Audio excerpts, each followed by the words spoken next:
¿Qué tal? Muy buenas noches. ¿Cómo están todos ustedes? Les saluda de nueva cuenta su amigo y servidor Juan Francisco Pérez, director general de Lean Construction México, dando continuidad a nuestro programa de formación a través de esta serie de conferencias técnicas que hemos titulado Lean Construction México Masterclass. El día de hoy les doy la más cordial bienvenida a todos los que se están conectando a través de la señal de Zoom para poder interactuar directamente con el ponente a través del módulo de chat. Y también les informo que la transmisión está siendo lanzada por la fanpage de Lean Construction México y el canal de YouTube, también en la sección de Lean Construction México para México en su gran mayoría, pero también con mucha participación de diferentes participantes de toda Latinoamérica. Así que les doy la más cordial bienvenida a todos los que se están recién integrando. Aquí en la imagen de pantalla pueden también ver un código QR. Caso de que alguno de ustedes desee integrarse a la comunidad Lean Construction México, pueden escanear directamente ese código con su celular. Les va a permitir entrar al grupo de WhatsApp donde interactuamos muchos de los especialistas de Lean Construction a nivel Latinoamérica, como lo he mencionado. Así que son todos cordialmente bienvenidos. El día de hoy tenemos una conferencia por demás interesante. Nos acompaña el ingeniero Carlos Vargas Cárdenas, CEO, director general de 360 Consultores, una compañía de gran prestigio en Perú y bueno, con influencia en toda Latinoamérica. Y nos va a compartir hoy un tema que de entrada denota algo muy atractivo, ¿no? Vamos a hablar del liderazgo Lean aplicado para lograr una alta productividad en nuestros proyectos de construcción. Así que, sin más preámbulo, doy la más cordial bienvenida al ingeniero Carlos Vargas. Carlos, ¿cómo estás? Muy buenas noches. Buenas noches, Juan Francisco. Muchas gracias por la invitación. Estoy bastante contento y deseoso de hacer esta charla y espero que sea beneficiosa para todos ustedes. Muchas gracias, Carlos. La verdad también para nosotros es un placer contar contigo. Y bueno, abrí este foro latinoamericano para compartir estas referencias académicas, casos de éxito y formas de pensar tan importantes para hacer frente a nuestros proyectos de construcción o a la complejidad de nuestros proyectos de construcción. Bienvenido, pues, si puedes conectar por favor tu pantalla. Te estoy habilitando en este momento los privilegios de coanfitrión.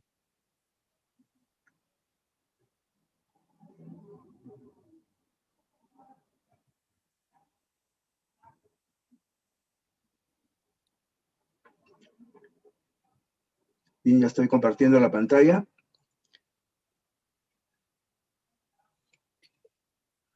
Muy bien, ¿se ve bien? Una confirmación, por favor. Perfectamente. Solamente hay unas pequeñas marcas grises, ingeniero, donde está tu imagen de Zoom.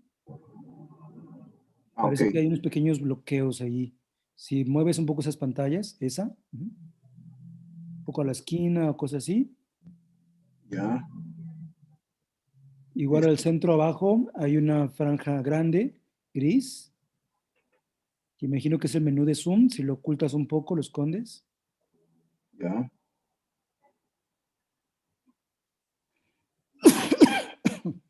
Ya está. Está mejor ahí, ¿no? Está mucho mejor ahí. Adelante, bienvenido. Tenemos 55 minutos para escucharte. Yo regreso al final con una ronda de preguntas y respuestas. Bienvenido. Ok. Muchas gracias, Juan Francisco. Bueno, nuevamente para agradecer a Juan Francisco Pérez y a Lean Construction México por la invitación a participar en estas masterclass, ¿no? Estas son reuniones importantes porque se propala no solamente la filosofía Lean Construction, sino también las buenas prácticas y los casos de éxito que se están obteniendo en función a la aplicación de esta nueva forma de hacer negocios en la construcción. Y luego digo nueva forma de hacer negocios en la construcción porque esto de Lean Construction, como que en nuestros países latinoamericanos le ha costado un poco, digamos, internalizar, ¿no? En otras latitudes, digamos, ha sido un poco más sencillo porque ha habido una consecuencia bastante lógica de todos los conceptos y de todas las aplicaciones que se han hecho, tanto desde el punto de vista objetivo como subjetivo, en la industria de la construcción en el mundo, ¿no? Pero nosotros nos hemos abocado simplemente, por ejemplo, para usar solamente algunas metodologías y no hemos indagado y buscado con nuevas formas de generar mayor productividad. Bien, pero y el liderazgo es una de ellas, ¿no? Para continuar, de acuerdo a esta presentación y de acuerdo a la forma como se hace la presentación aquí en Lean Construction México, está mi presentación. Mi nombre es Carlos Vargas Cárdenas, este es mi correo electrónico, este es el sitio web de 360 Lean, soy ingeniero civil, tengo una maestría en economía, en gestión empresarial y también en finanzas, ¿no?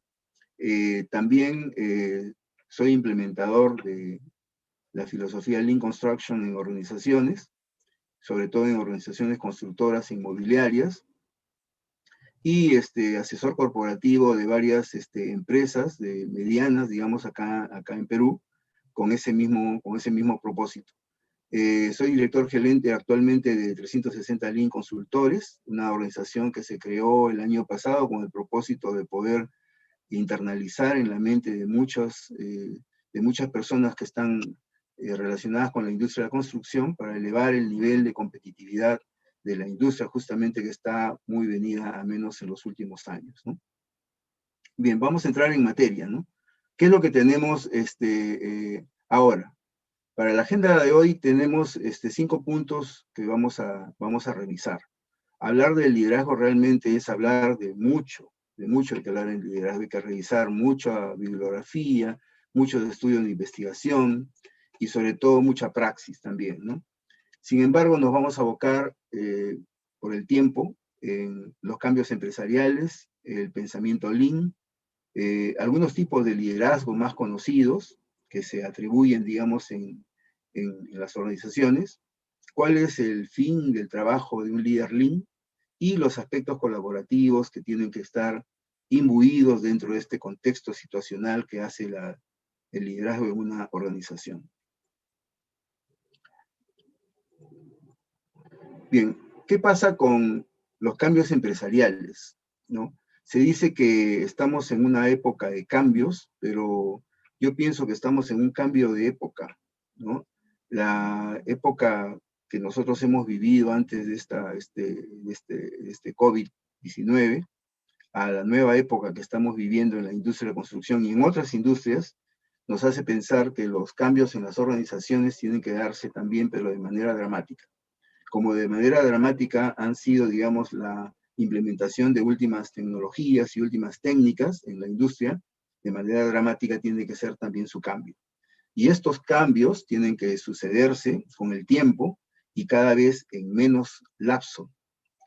¿Por qué? Porque si nosotros revisamos, por ejemplo, cuánto era un año de Internet con un año calendario y estaban tas con tas, un año de Internet era un año calendario, estamos hablando hace 23 años. Hace como 18 años, un año de Internet eran aproximadamente 9 meses calendario, no era un año ya, sino eran 9 meses. Y eso se ha ido acortando, acortando, acortando. Ahora está hablando Amazon en su Reader's Digest que tiene, ha mencionado a diciembre del año 2020, que un año de Internet estamos hablando ya de 2 meses y 3 semanas.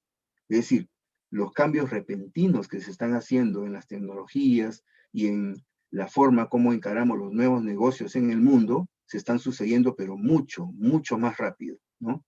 Y si es que nosotros teníamos más o menos unos 2 años para generar una actitud de cambio, ahora solamente tenemos 6 meses para generar una actitud de cambio. Es decir, la empresa cambiaba el mundo, cambiaba su forma de actuación, cambiaba la forma como está manejándose la economía, y teníamos nosotros todavía mucho tiempo para poder hacer ese cambio empresarial.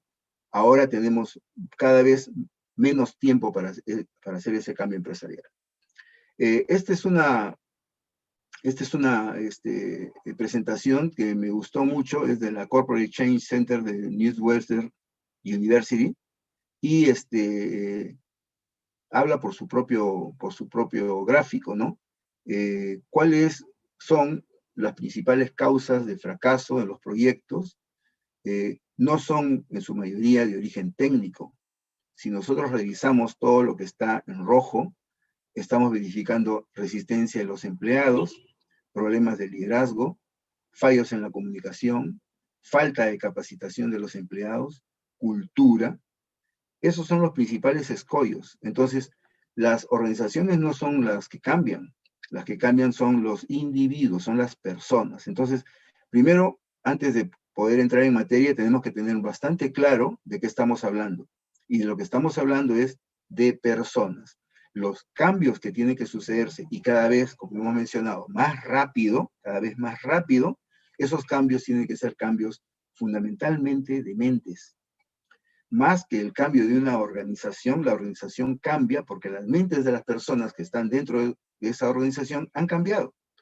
Y cuando todos responden o reaccionan frente a una vicisitud de la misma manera, es que se ha generado una cultura, ¿no? Y este gráfico que esta misma fuente, que es la Center Northwestern University presenta, está acá a la derecha, y muestra acá un grabado de algunos dibujitos que dicen no lo haré, no puedo hacerlo, no quiero hacerlo, quiero hacerlo, cómo hacerlo, trataré de hacerlo, puedo hacerlo, lo haré, y sí se puede. Y yendo más o menos a la realidad, o sea, esto cómo nos convoca que todo el conocimiento científico, por eso hay personas que se dedican a hacer estudios de investigación científica, tiene que ser contrastado con la realidad. Y obviamente, si nosotros usamos el método científico, es porque hemos determinado una realidad problemática, focalizado un problema, y en función de algunos antecedentes del mismo estudio o sujeto de estudio, hemos determinado algunas posibles respuestas a solucionar esos problemas, que son nuestras hipótesis. Y mediante marcos teóricos, conceptuales, jurídicos, fácticos, filosóficos, etcétera, nos imbuimos de mucho conocimiento y praxis con el propósito de poder generar una metodología que pueda generar una respuesta a esa hipótesis. Esos modelos de contrastación de hipótesis se dan justamente desde el método científico. Entonces, estos resultados de estos papers que evocan, digamos, estas universidades, sí se contrastan con la realidad. ¿Por qué? Porque son tomados de la realidad. Es decir, se toma una población, se calcula una muestra que sea representativa de la población y se estudia. Entonces, lo mismo que hacemos en una tesis, por ejemplo, de grado, sea esto de pregrado, de maestría, de doctorado, postdoctoral, etcétera, de la misma forma se hacen los estudios de investigación científica, de la misma manera, se rigen por el mismo método. Entonces, lo que significa que estos resultados sí están contrastados con la realidad y, digamos, tienen un nivel de relevancia tácito en el momento que nosotros tomamos decisiones de cambio. ¿Qué hay respecto a las metodologías de cambio? Hay un autor muy conocido y muy popular, que es John Kotter, que propone una metodología, ¿no?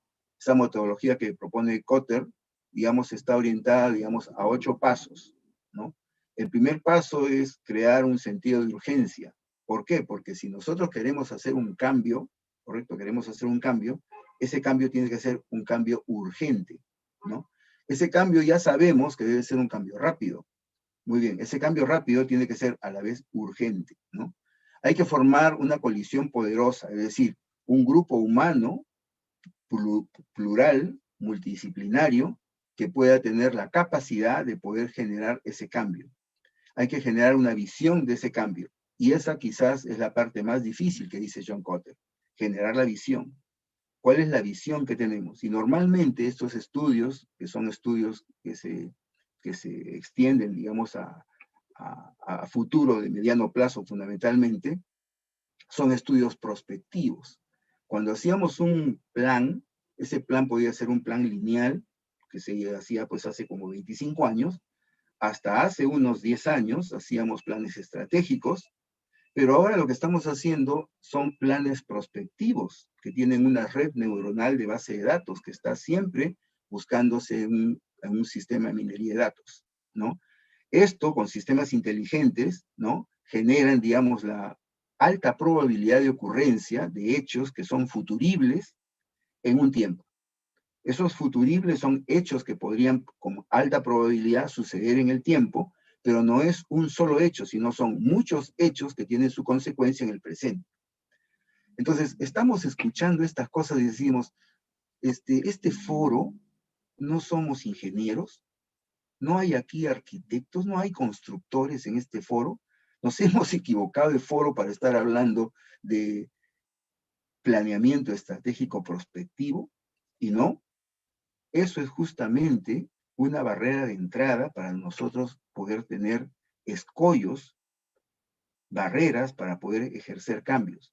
Y estamos hablando solamente del tercer paso, que es el tema de la visión, ¿no? Comunicar la visión es un tema un poco mucho más sencillo ahora, porque tenemos muchos canales de comunicación actualmente, ¿no?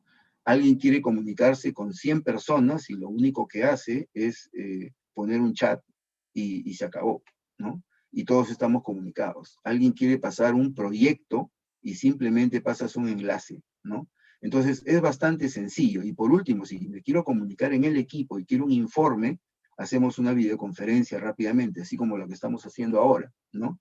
Y encuesto a personas que están en obra, tomo fotos y filmo desde aquí y estoy a kilómetros, a miles de millas de la obra.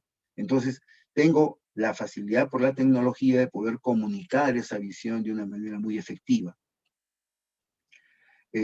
Luego, en el quinto paso, tenemos que capacitar a otros para que actúen de acuerdo a la visión. Y ahí viene todo un sistema metodológico para poder ejercer un cambio organizacional, hasta terminar en la estandarización. Revisando muy bien esta metodología de Kotter, es bastante sencilla, bastante intuitiva, ha hecho un estudio muy inquisitivo en diferentes tipos de organizaciones.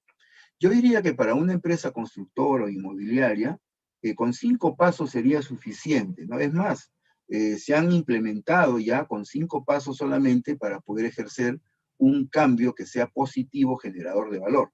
Sin embargo, la metodología de Kotter esboza, digamos, 8 pasos que están muy bien sustentados en sus libros que están mencionados ahí en la parte superior izquierda.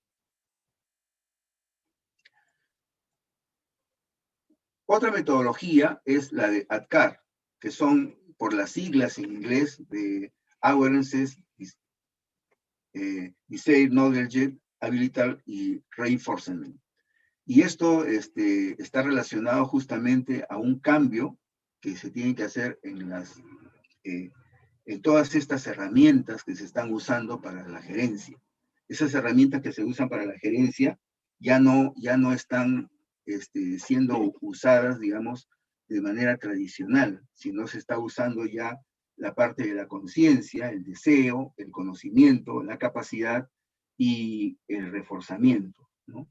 Y en función a este sistema, este autor, Alan Proschi, nos está proponiendo una manera un poco desde el punto de vista subjetivo, más eficaz de poder ejercer una voluntad de cambio justamente en las personas en una organización. La gestión de proyectos hoy también ha cambiado, ¿no? Todos sabemos que ya estas tecnologías ágiles y las filosofías Lean son las que se han apoderado prácticamente de la efectividad de un proyecto. Si yo quiero obtener efectividad en un proyecto, entonces necesito tecnologías ágiles y necesito filosofías Lean. Entonces, pero lo tradicional que es lo que era. Lo variable justamente era lo que impactaba más desde el punto de vista económico en una organización, ¿no? Y lo variable estaba esbozado, estaba indicado para el tiempo y el costo.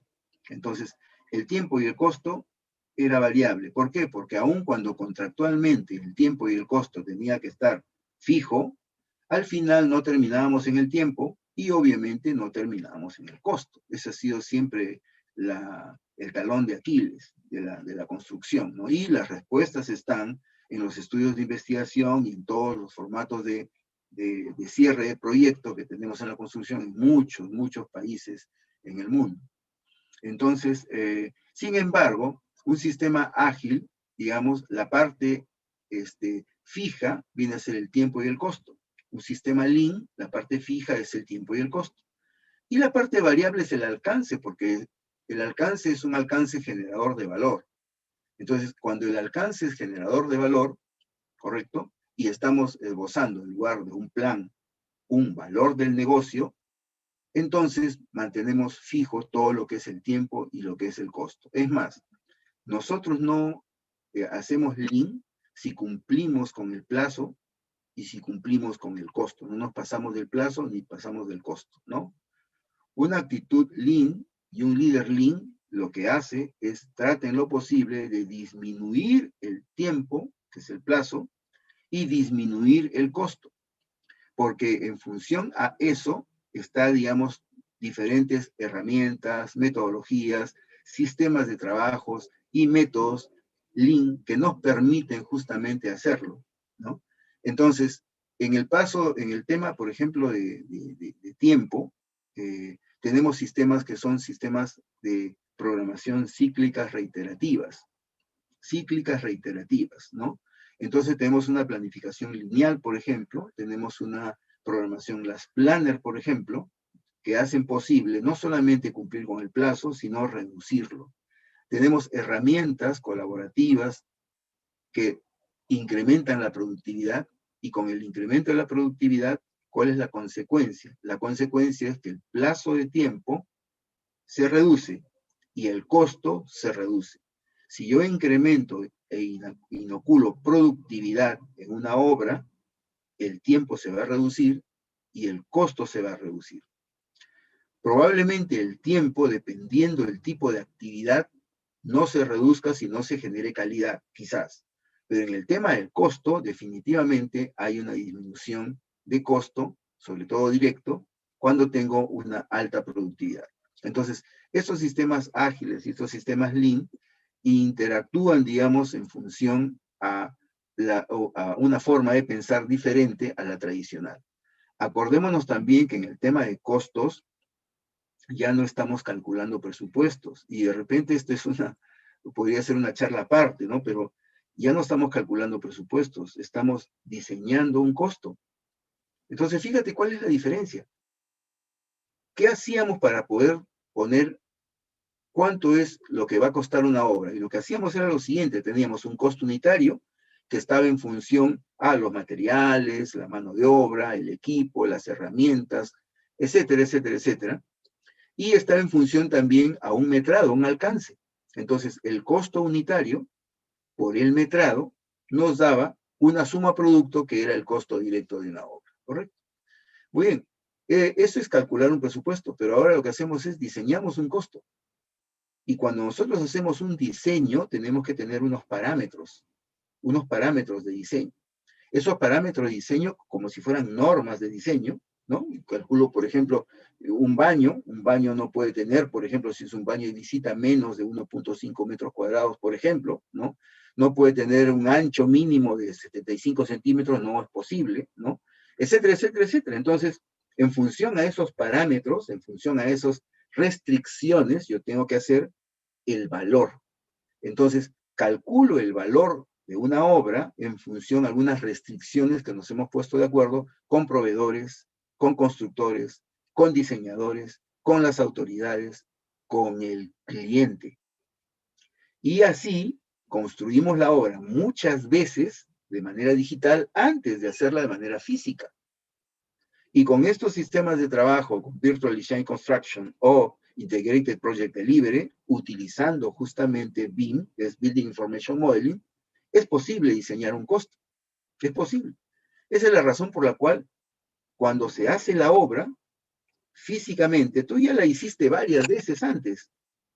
Y la has hecho varias veces antes, cuando ya estás en la parte de la elaboración del proceso de producción, encuentras muchas maneras cómo hacer un ajuste en los costos. Muchas maneras cómo encontrar eso.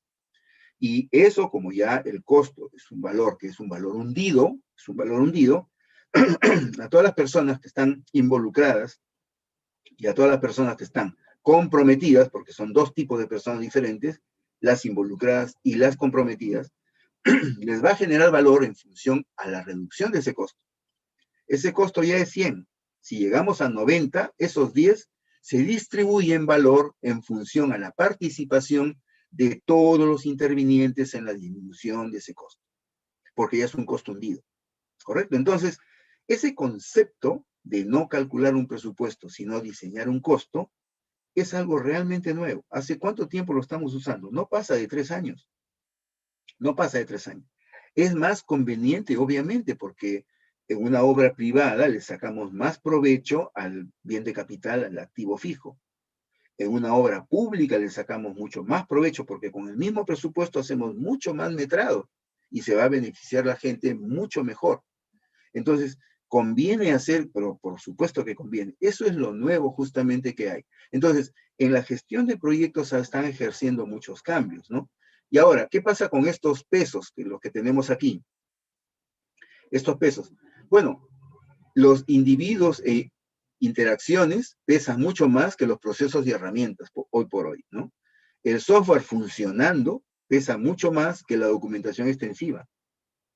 La colaboración con el cliente pesa mucho más que la negociación contractual. La respuesta ante el cambio pesa mucho más que un seguimiento, por ejemplo, de un plan, de una programación. Pesa mucho más, ¿no? Entonces, estos cambios son cambios paradigmáticos, van cambiando nuestro paradigma.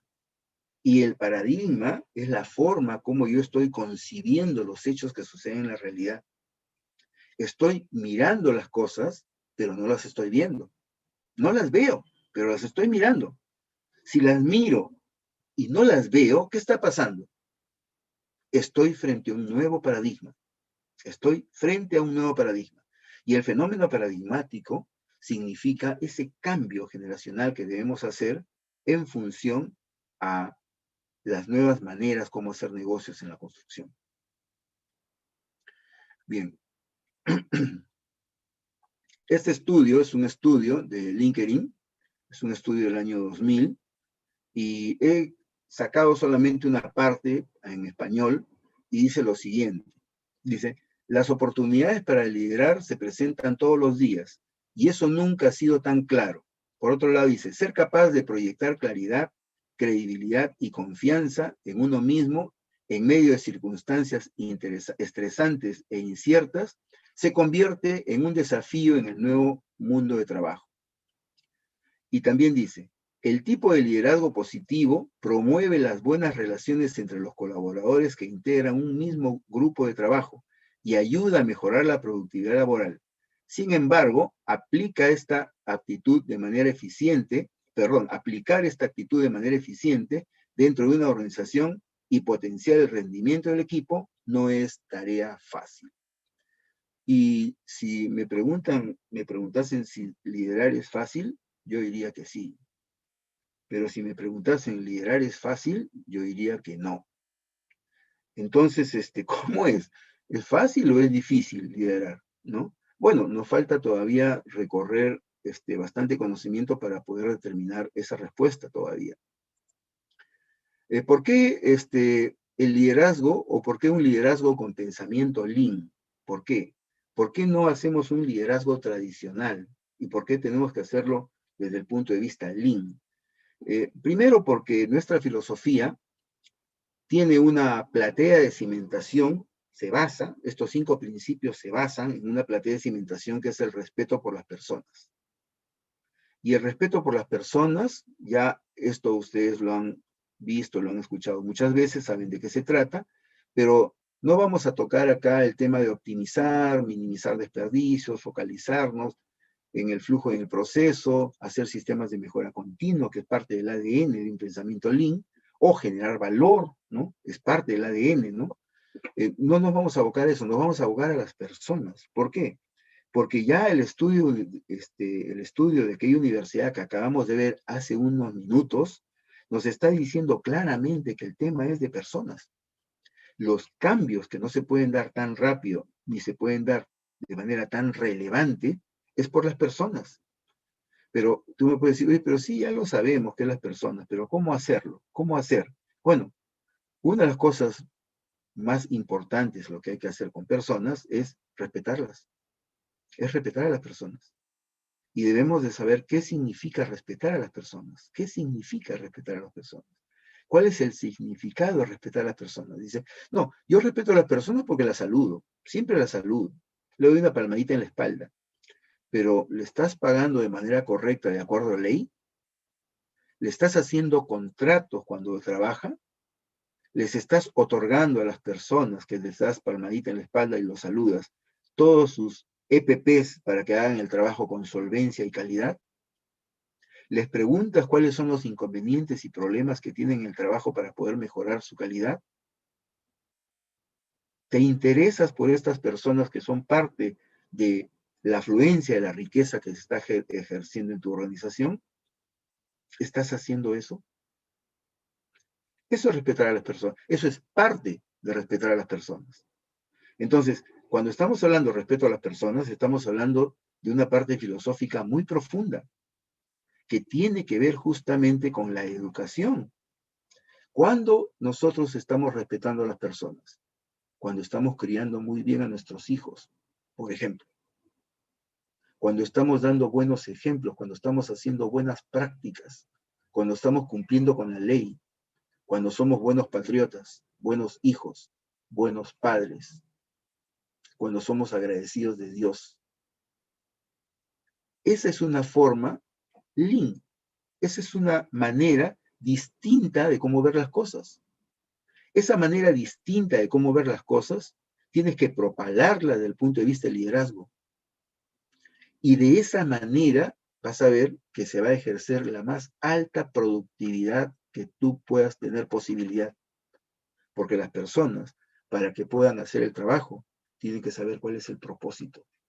¿Cuál es el propósito del trabajo? Si no saben cuál es el propósito del trabajo, entonces están trabajando de manera autónoma. Y trabajar de manera autónoma para una alta productividad no es lean. No es lean. Trabajar de manera autónoma con un propósito de acción, con un propósito de vida, eso es lean. Una forma diferente. Entonces, el liderazgo es bastante difícil de concebir, pero si tú tienes genuinamente una vida y una trayectoria limpia, una trayectoria íntegra, es bastante sencillo, es bastante fácil, porque liderar no es tomar una pose, no es tomar una pose liderar, es respetar a las personas fundamentalmente. Entonces, ¿qué más tenemos con este tema de respetar a las personas? Dice, el liderazgo es la clave para generar una cultura organizacional que permita una alta productividad. Es así, bueno, el estudio de LinkedIn, que es el último estudio fines del año pasado, nos está indicando que si nosotros trabajamos con liderazgo, porque un liderazgo positivo, ese liderazgo positivo trae como consecuencia generar una buena productividad y un clima organizacional propicio para la alta productividad. Pero, ¿qué significa ser líder? El profesor José Vives, tomé este extracto porque me pareció interesante de la presentación que hizo, entre la visión tradicional del líder y la visión lean, ¿no? He hecho algunos cambios que me parecen, me parecen pertinentes, pero ha sido tomado de esa presentación, para poder equiparar, digamos, entre la visión tradicional y la visión lean, de manera que no está tal cual, ¿no?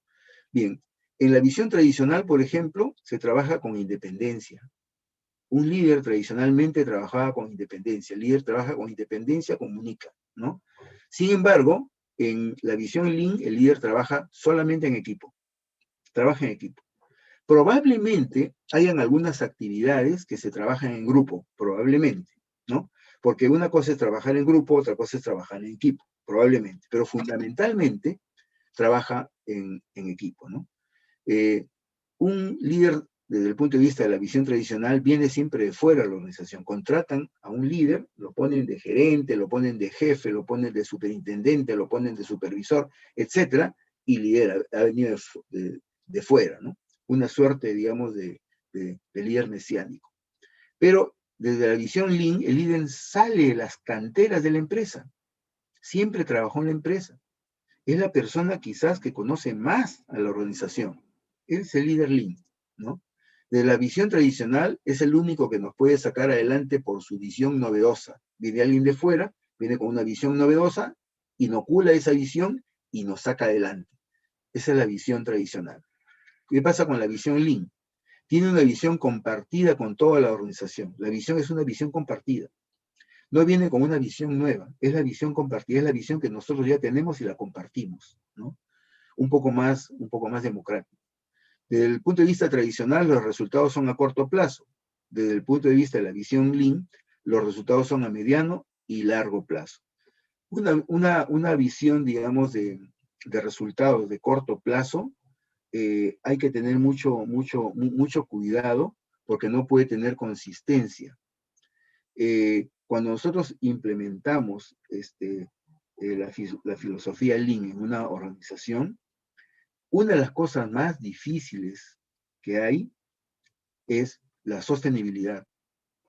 Es la sostenibilidad. Es decir, cómo vamos a mantener viva esa llama Lean dentro de la organización. Y yo creo que de repente no es la única manera, pero una manera muy relevante, la que se lleva la tasa de participación más alta, es cuando nosotros formamos líderes. Es decir, nosotros somos el líder Lean, correcto, pero el líder Lean es formador de líderes. Y en esa aseveración, Tom Peters tiene razón. Es decir, el líder, la función principal que tiene es formar líderes. Esa es la misión principal que tiene el líder, ¿no? Y el líder Lean lo que hace son resultados, pero que los resultados son a mediano y a largo plazo que tienen sostenibilidad, ¿no? La visión tradicional, el líder tiene que tener una personalidad arrolladora, mientras que en la visión Lean la personalidad es una personalidad conciliadora. Conciliadora. Es más democrática, ¿no? En la visión tradicional la actitud carismática y animadora, mientras que en la visión Lean la actitud es orientada al logro de metas. La actitud que tiene un líder Lean se orienta al logro de las metas, porque los objetivos se alcanzan. Como consecuencia de muchos logros de metas, puedes tú alcanzar el objetivo, porque el objetivo se alcanza, pero la meta se logra, ¿no? ¿Cuál es lo más rico del trabajo a veces? Que con todo tu equipo comiencen a lograr metas retadoras. Una meta retadora es una meta que tradicionalmente o normalmente cualquier persona no la cumple. Hay que tener algo especial para cumplir esa meta. Es una meta retadora, ¿no? Es como, por ejemplo, alguien dice, ¿cuál es tu meta? Bueno, mi meta es ser ingeniero civil en 5 años, ¿no? Y recién ingresa a la universidad. Claro, 5 años salen todos. Pero si tú me dices en 4 años o 4 años y medio, esa es una meta retadora. Esa es una meta retadora.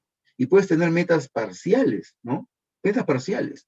Cuando termine el 4.º año, tengo que haber terminado 185 créditos, por ejemplo, ¿no? Entonces, son metas retadoras. La meta retadora es una meta con adrenalina. Es un poco diferente a una meta normal. ¿Cuánto tenemos que hacer de metros cúbicos en toda esta semana? 500 cubos. Muy bien, vamos a hacer 100 metros cúbicos diarios. Esa es una meta común y corriente. No necesito un líder Lean o un equipo Lean para poder hacer ese trabajo. No necesito eso. Necesito un equipo Lean cuando se pone una meta retadora. Esto lo vamos a hacer en 4 días y hacemos un plan desde el punto de vista de la gestión visual para poder hacer ese logro. Entonces, esas son metas retadoras. La actitud que tiene un líder Lean es orientarse a lograr metas retadoras. La visión tradicional nos dice, el mérito es de él solo. Es decir, el mérito es del líder, ¿no? Mientras que acá el mérito es compartido con todo el equipo, ¿no? La visión tradicional, si no funciona, se cambia. Viene un líder, si no funciona, se cambia, ¿no? Mientras que en la visión Lean, el líder, hay una sucesión de líderes Lean. Hay una sucesión, ¿no? El líder lo que tiene que hacer cotidianamente, bueno, primero es hacer su trabajo operativo, obviamente, ¿no? Su trabajo operativo. Segundo es desarrollar a la gente, desarrollar a las personas. El líder Lean desarrolla a las personas fundamentalmente. Y tercero, lo que tiene que hacer día a día es generar una sucesión de líderes Lean. Un equipo de líderes que le sucedan, ¿no? Tiene que garantizar la continuidad del liderazgo Lean. Eso, digamos, es la diferencia entre una visión tradicional y una visión Lean, ¿no? Bien, desde la posición tradicional, vamos a ver a la posición última que tenemos en el manejo empresarial. Esta es una propuesta hecha por David Cisneros, muy elocuente, de un sistema taylorista, ¿no? Frederick Taylor, en el 878, más o menos hasta el 918, 922, genera lo que se llama, y hasta ahora se llama, el proceso administrativo, ¿no? Luego le sucedió también casi en simultaneidad, y ya en el siglo pasado, Henry Fayol, ¿no? Entonces, entre Frederick Taylor y Henry Fayol, generaron todo un sistema organizacional que estaba propalando la planificación, la organización, el liderazgo y el control, ¿no? Y ahora resulta que ya no controlamos, ¿no? Hacemos seguimiento, ¿no? Entonces, esta forma de manejar, digamos, que es taylorista, que Taylor es el padre del cientificismo, ¿no? Determinó, digamos, una manera como tratar a las personas de manera individual y después en su conjunto, ¿no? Entonces, ¿cómo ve a las personas? Las personas las ve como una parte de una máquina. Una parte de una máquina. Es decir, tú eres una pieza más de todo un engranaje que tenemos, que todas son personas, ¿no? Y cada persona es un engranaje, ¿no? Cada persona es un engranaje, ¿no? Y en función a eso, la consecución del trabajo de un engranaje con otro, nos da, digamos, un producto terminado. Esa es la idea fundamental de Taylor, ¿no? Entonces, si es que el trabajo es un trabajo de ese tipo, es un trabajo por función, es un trabajo funcional. Ese trabajo funcional genera, digamos, productos terminados de esa forma, donde las personas son un engranaje más. ¿Qué pasa contrastando con esto último de este sistema toyodista, ¿no? Ojo, Toyoda fue el padre del movimiento Lean, pero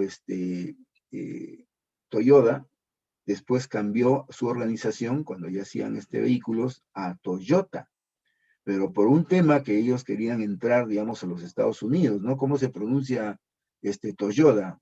Un poco complicado en inglés, mientras que Toyota es más sencillo. Entonces, este aspecto de marketing hizo posible, digamos, hacer el cambio de Toyota, digamos, como nombre de la organización, a Toyota, ¿no? Entonces, aquí, ¿qué es lo que hizo, digamos, Toyota? Las personas no están solas, las personas trabajan en equipo. Y al trabajar en equipo, ese equipo es un equipo que tiene diferentes funciones de las personas. Es un liderazgo un poco más liberal, ¿no? Y al trabajar en equipo, cada persona se responsabiliza por la parte que le toca en su trabajo. Y no están trabajando de manera individual. Cuando estábamos hablando aquí, desde el punto de vista de Taylor, el trabajo era un trabajo bastante individual. Y era un trabajo en sucesión de fin a comienzo, fin a comienzo, fin a comienzo, fin a comienzo, como hacemos la ruta crítica. La ruta crítica no es sino la consecución de todas las actividades de fin a comienzo, termina una, empieza la otra, termina una, empieza la otra, termina una, empieza la otra, pero cuyas holguras totales son cero, es decir, la holgura inicial es cero y la holgura final es cero, lo que significa que la holgura total es cero. No puedo darme un chance de empezar o terminar en un tiempo diferente al programado, porque si lo hago, en ese mismo tiempo se elonga la entrega del proyecto, ¿no es cierto? Entonces, si yo quiero saber cuánto es la duración máxima que tiene todo el proyecto, será la sumatoria algebraica de todo el tiempo de desplazamiento de su ruta crítica. Esa es la forma como se estaba trabajando aquí, mientras que acá no. Acá no, acá tengo una suerte de trabajo en equipo que se fusiona en función a un equipo multidisciplinario, que es un poco distinto. Y esa es la razón por la que vamos a encontrar después cómo se hace un trabajo push y cómo se hace un trabajo pull, ¿no? Todo tiene una consecuencia lógica y estamos hablando de las formas de trabajar organizacionalmente hablando. Bien, entonces, la pirámide clásica funciona de esta manera, ¿no? En la parte de abajo están todos los empleados. Acá estará pues el maestro de obra, estarán los capataces, estarán los operarios, estarán los peones, los ayudantes, todos están aquí. Y cada vez que subimos a la pirámide, comenzamos a encontrarnos al staff, después nos encontramos al ingeniero residente, después nos encontramos al gerente de operaciones, después nos encontramos al gerente de línea, después nos encontramos al gerente general y por último nos encontramos al directorio, ¿no? Esta es una pirámide clásica. ¿Cómo se invierte la pirámide en función a una propuesta que se ha hecho casi últimamente, hace como 15 años, ¿no? Se invierte la pirámide, de tal manera que los funcionarios están acá y todos contribuyen para que lo que realmente otorga valor son los empleados, y los empleados están acá. Las personas que tocan el producto están acá arriba, Entonces, ese cambio se tiene que hacer desde esta pirámide clásica, se tiene que convertir en una pirámide invertida, así como esta. ¿Y cuál es el siguiente paso? Porque esto ya, como repito, es hace unos 15 años. ¿Cuál es el siguiente paso? El siguiente paso es generar círculos de valor. Círculos de valor, lo que llaman los gringos el networking. Y el networking, o los círculos de valor, definen justamente la parte más relevante, la parte más sensible de lo que puedan hacer las personas en la producción. Y obviamente en la productividad, obviamente, esos círculos de valor. Los círculos de valor, entonces, o networking, nos están orientando, digamos, a una secuencia que vendría a ser este. El camino ideal sería entonces pasar de este triángulo, esta pirámide, digamos, a la pirámide invertida, y de la pirámide invertida a los círculos de valor. Bien, veamos entonces qué tipos de liderazgo, estamos en otro capítulo ahorita, qué tipos de liderazgo tenemos, ¿no? Bueno, tenemos el liderazgo tradicional, que es el autocrático, democrático y liberal. Un liderazgo autocrático es el de las instituciones castrenses, por ejemplo, ¿no?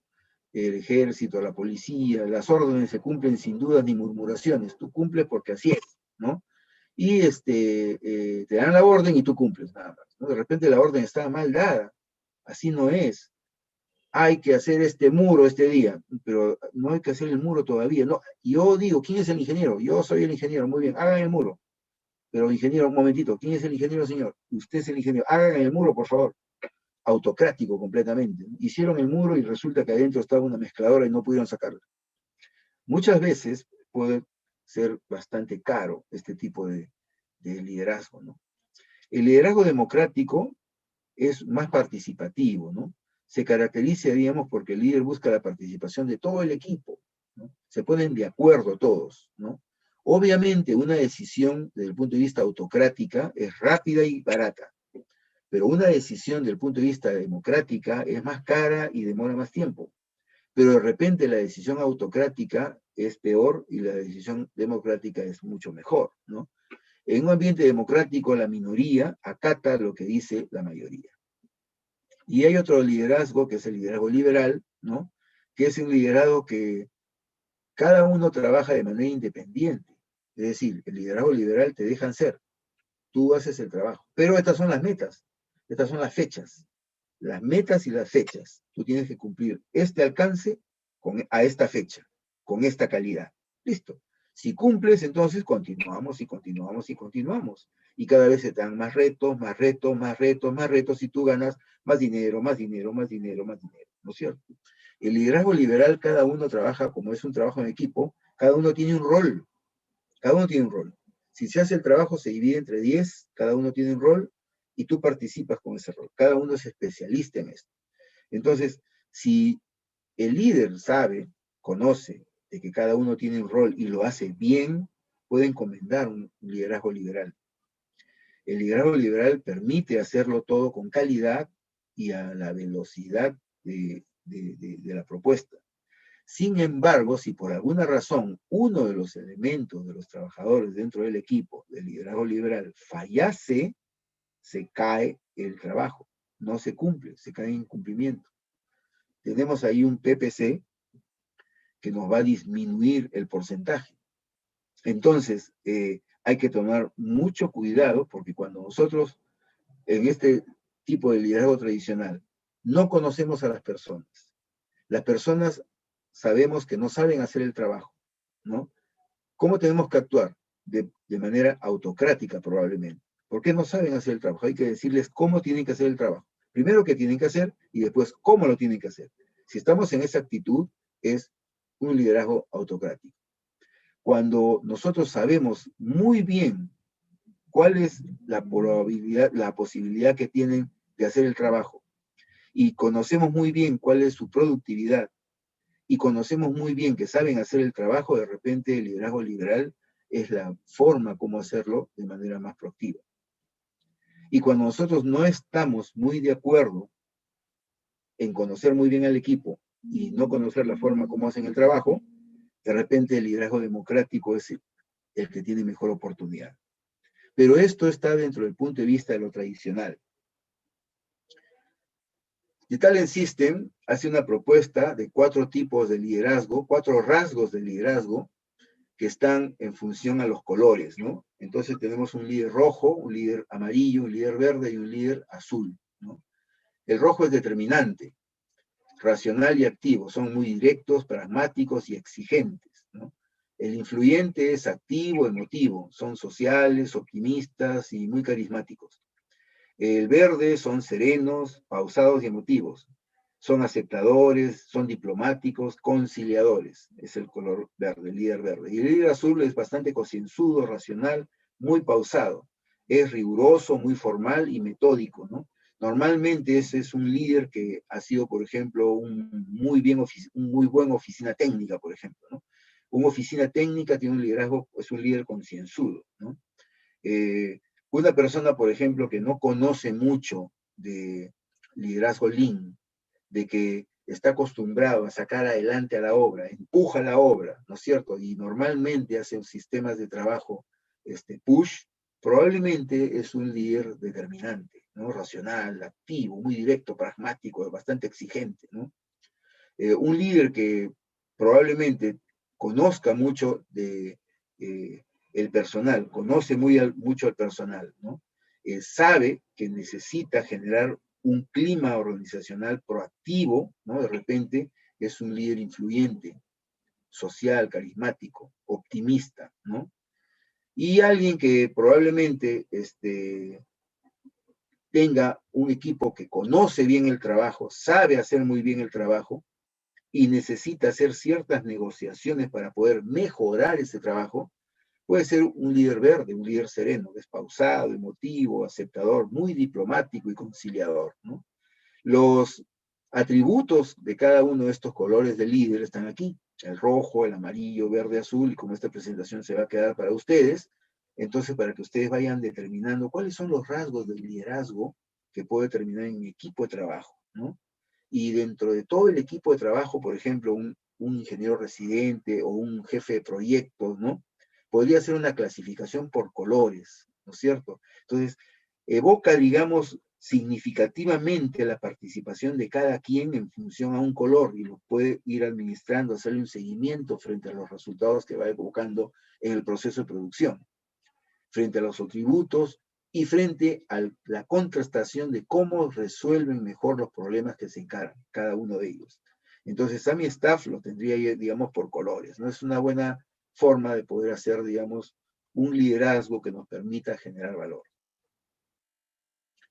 Bernard Bass es un estadounidense, psicólogo, que su estudio nos dejó el año, me parece, 2005, 2007, creo, a los 80 y tantos años.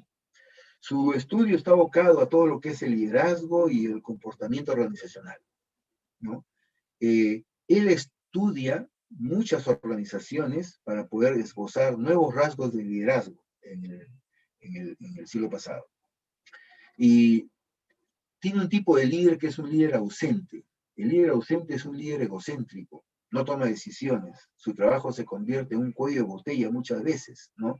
Lo esperan para poder generar el avance en el proceso de producción.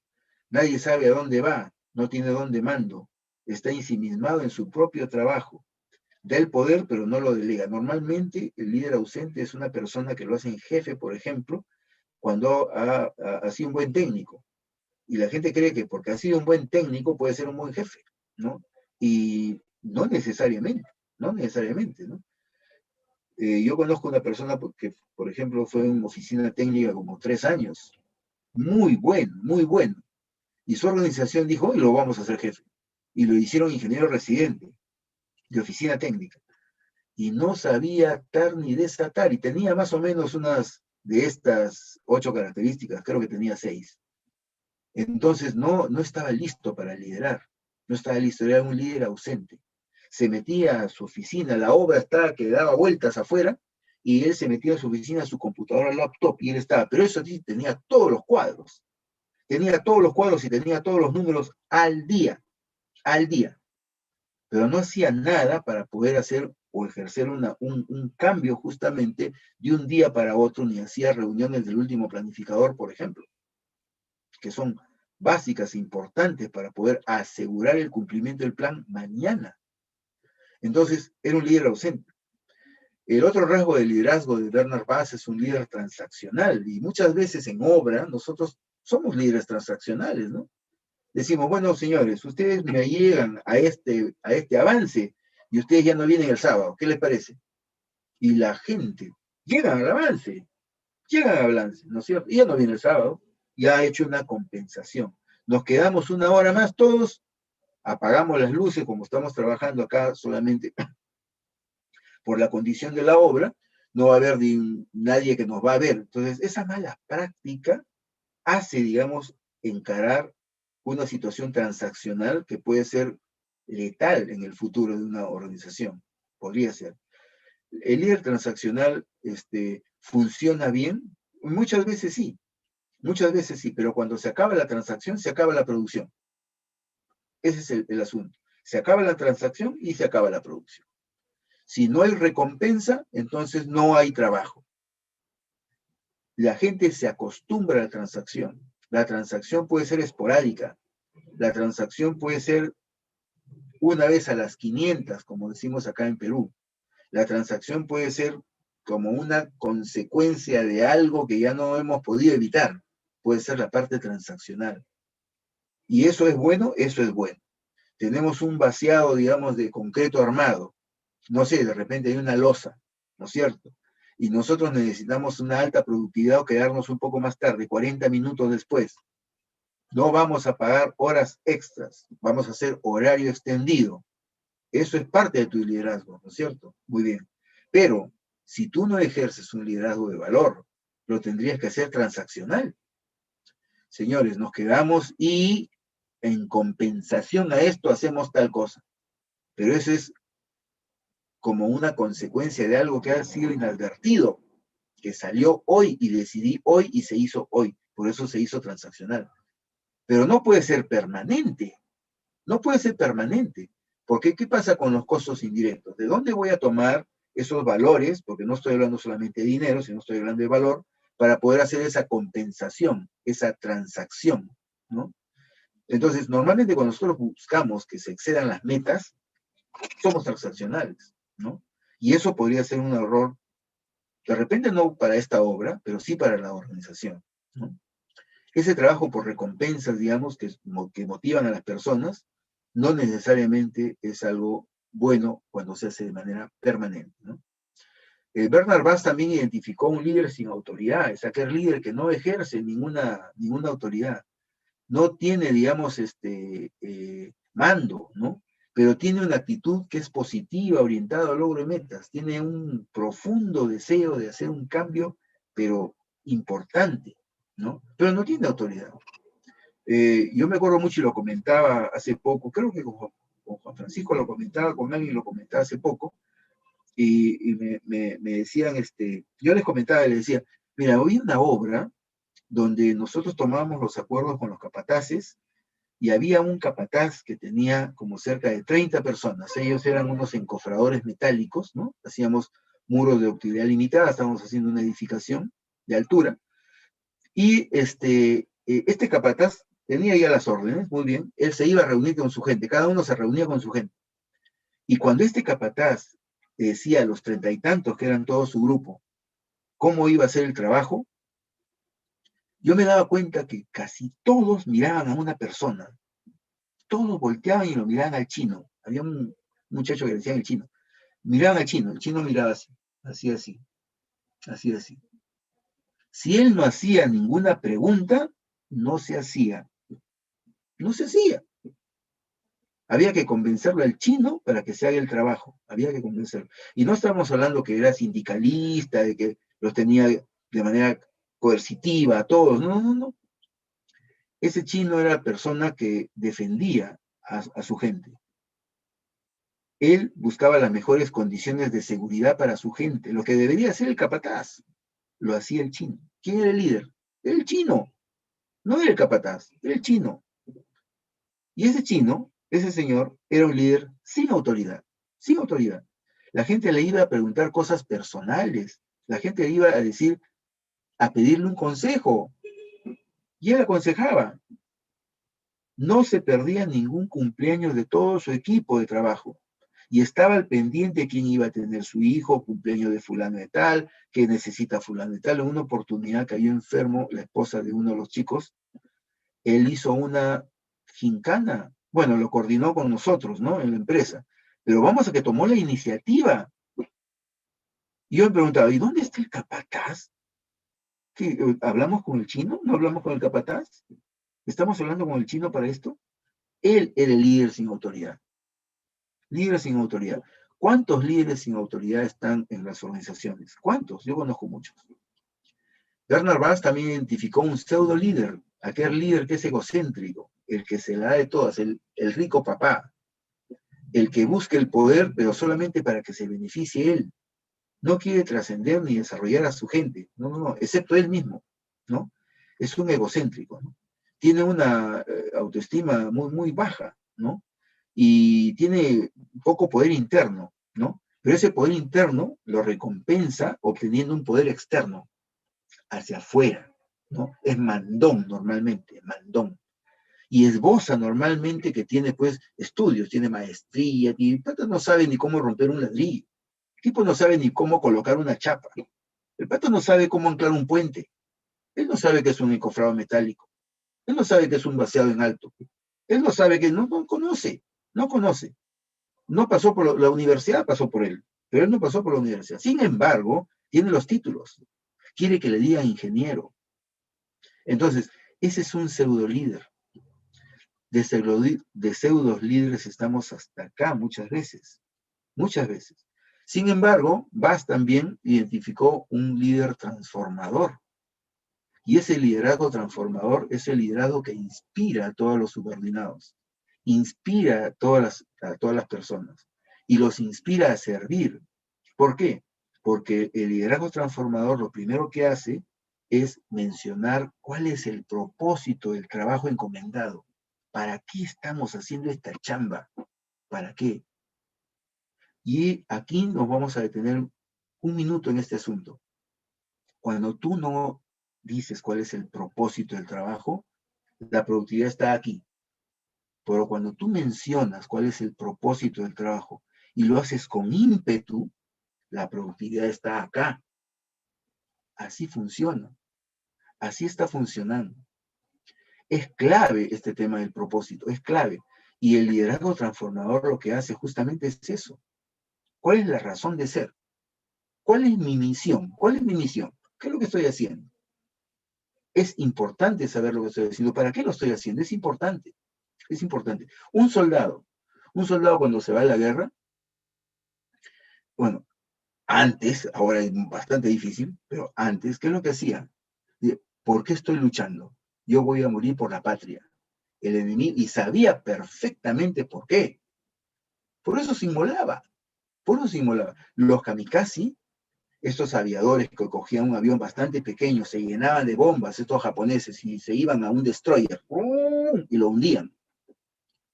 Ellos sabían cuál era el propósito de su inmolación. Sabían perfectamente. ¿Tú crees que le decían, tienen que subirse al avión lleno de bombas y tienen que tirarse? ¿Por qué? Porque yo lo digo, señor. Así es que usted me acata las órdenes sin dudas ni murmurar. ¿Estás loco?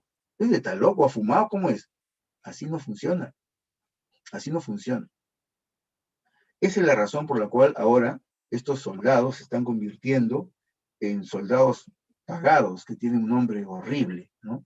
¿Por qué? Porque no están de acuerdo con el propósito de la guerra, no están de acuerdo, no están de acuerdo, ¿no? Hay una norma, una ley, pero no saben cuál es el propósito, no conocen y no están de acuerdo, por último, ¿no es cierto? Pero en el trabajo, tú tienes que saber cuál es el propósito, porque cuando tú sabes cuál es el propósito de tu trabajo, le das la importancia, le das la relevancia al trabajo.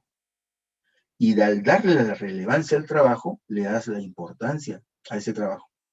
Como consecuencia de eso, las personas lo hacen con más cariño, lo hacen con más amor, lo hacen con más responsabilidad, lo hacen con más calidad.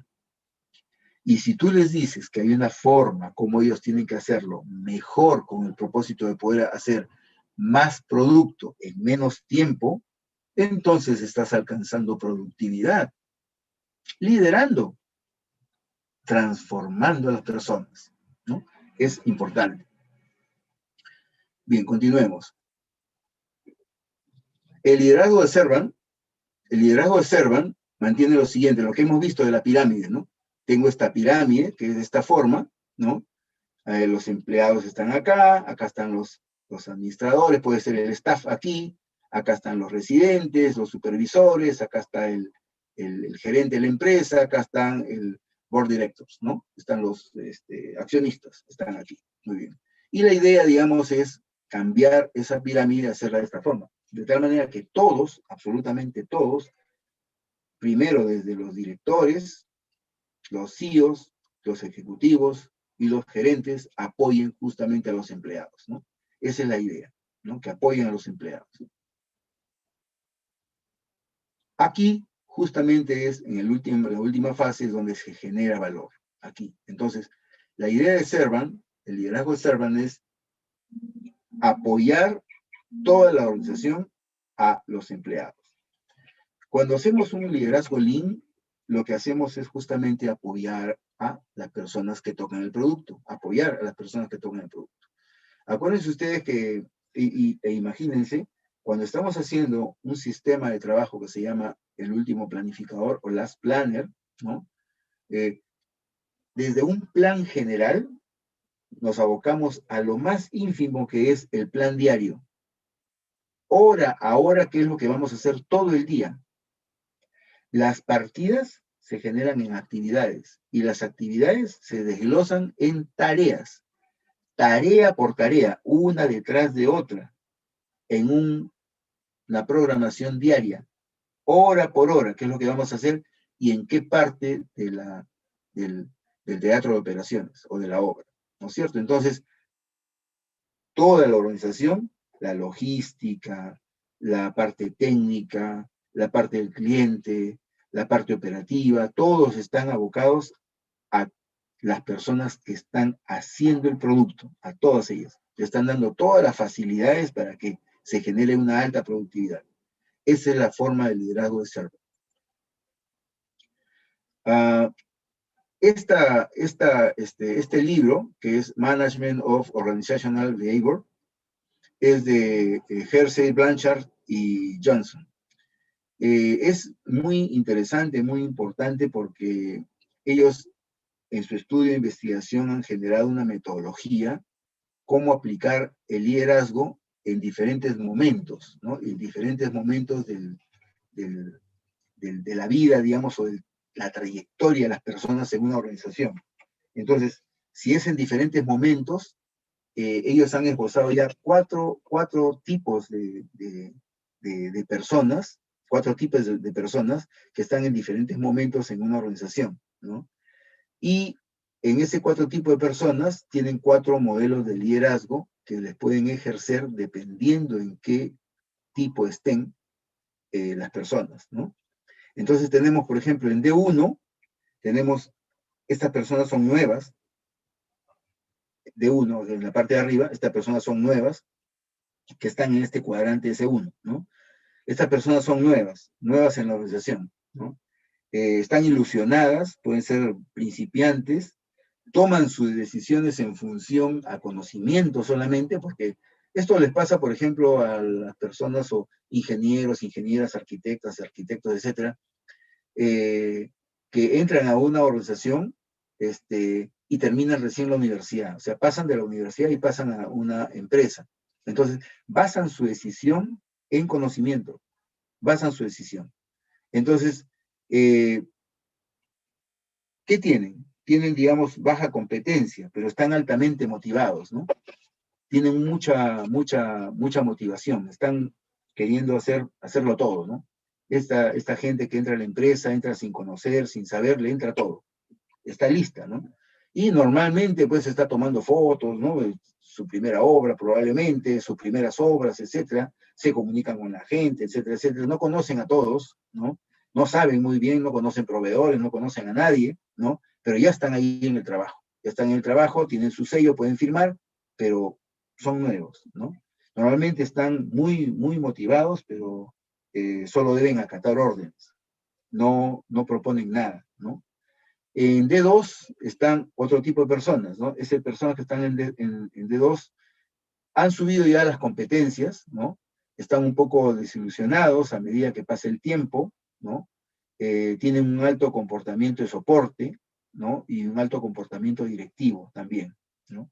Las que están en D3, estas personas que están en esta clasificación, tienen un alto nivel de competencia, llevan un tiempo ya en la empresa, conocen ya a las personas, tienen un compromiso que es un compromiso muy variable, ¿no? A veces flaquea la moral, ¿no?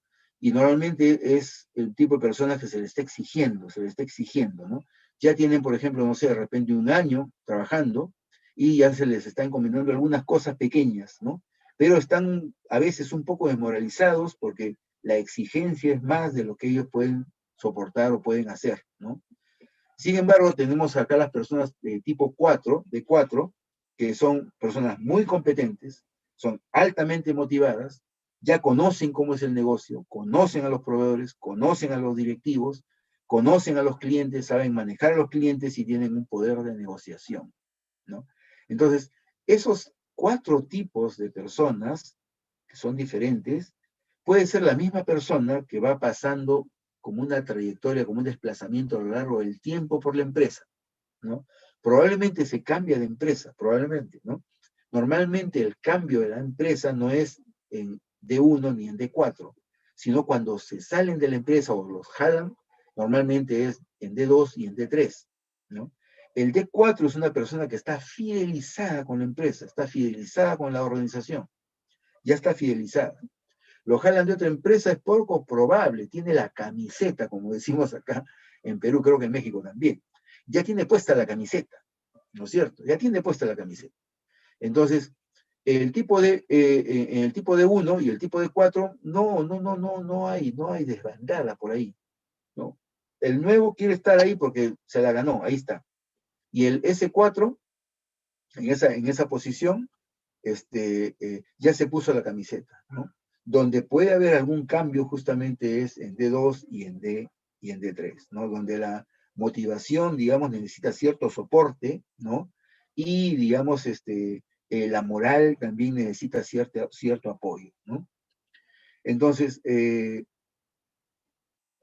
estos investigadores, Hersey, Blanchard y Johnson, dicen que cuando nosotros tenemos personal de D1 en la posición S1, hay que ser muy directivos.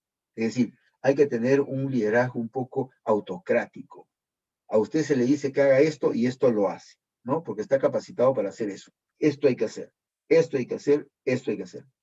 Así como esto no hay que hacer, esto no hay que hacer y esto tampoco hay que hacer, ¿no es cierto? Entonces, lo que hay que hacer y lo que no hay que hacer está justamente en en D1, ¿no? Muy bien, en los que están en S2, es un sistema coaching. Es decir, en base a preguntas que nosotros les estamos haciendo, nos están dando las respuestas para poder tener, digamos, cierto nivel de aceptación en todo lo que es en la parte competitiva y en la parte de la moral de las personas, ¿no? Entonces hay que hacer un sistema coaching. El liderazgo es un liderazgo de coaching. Sin embargo, los que están en el cuadrante S3, que son los D3, ¿no? Ese liderazgo es un liderazgo de soporte, ¿no? Acá hay una diferencia entre lo que es el coaching y lo que es el mentoring, ¿no? El coaching se hace en S2, aquí en este cuadrante, y el mentoring se hace en S3, que son actividades de soporte, ¿no? Sin embargo, los que están ya en S4, en este cuadrante S4, ya están para delegar.